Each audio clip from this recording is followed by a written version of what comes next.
অঙ্কটা করার একটা সোজা পদ্ধতি। ফার্স্ট আগে জানতে হবে যে আমাদের এই যে রুট গুলো আছে, এই রুট গুলোকে বের করবো।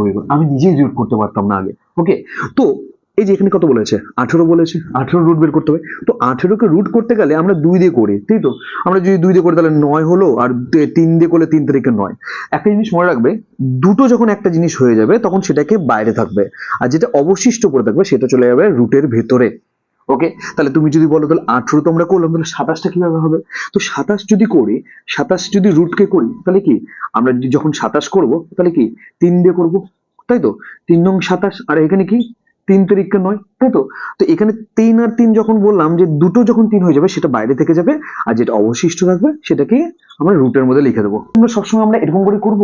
আমরা একদম লসাগু এলসিএম প্রসেসে করব না, এটাকে আমরা খুব সহজে করতে পারবো। তাহলে কি ডবল যেটা হবে সেটা আমরা বাইরে লিখবো। এটা কত গুণিতক হবে? এটা 9 ইন্টু 2 এর গুণিতক না? 9টাকে দেখো আমরা দুবার লিখতে পারি, 3 তারিখকে 9। তাহলে কি আমাদের এখানে কি বেরোলো? 9 এর এখানে 3 বেরোলো, তাহলে আমরা 3টা এখানে চলে আসলো বাইরে।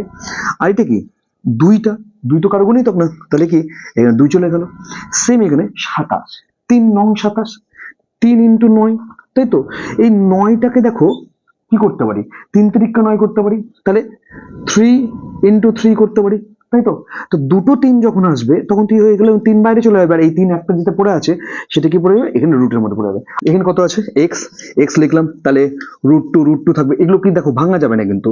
প্লাস √3 আছে, মাইনাস এখানে মাইনাস বলেছে, √5 বলেছে। ওকে, √5 এটা বললাম। এটা কি করলাম আমরা, 9 দুগুণ 18, তাই তো?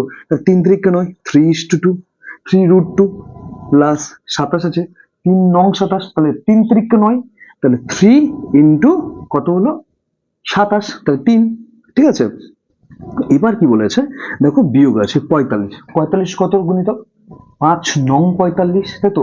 9 আমরা 3 তারিখকে 9 করবো, তাহলে 3 দুটো গুণিত পেয়েছি, সেটা 3টা বাইরে চলে গেল। আর কি 5 নং বলেছি, তাহলে এখানে √5। ওকে, তো এবার দেখো এই জিনিসটা, একটা জিনিস মনে রাখবে, এই যে এক্স, ঠিক আছে, এক্স, এক্স এর মান বের করতে বলেছে আমাদের, এখানে এক্স এর মান বের করছে, তাহলে এক্স লিখবো, লিখে এটা কি ছিল, এইটাকে আমাদের এদিকে নিয়ে যেতে হবে এক্স এর মান বের করতে হলে।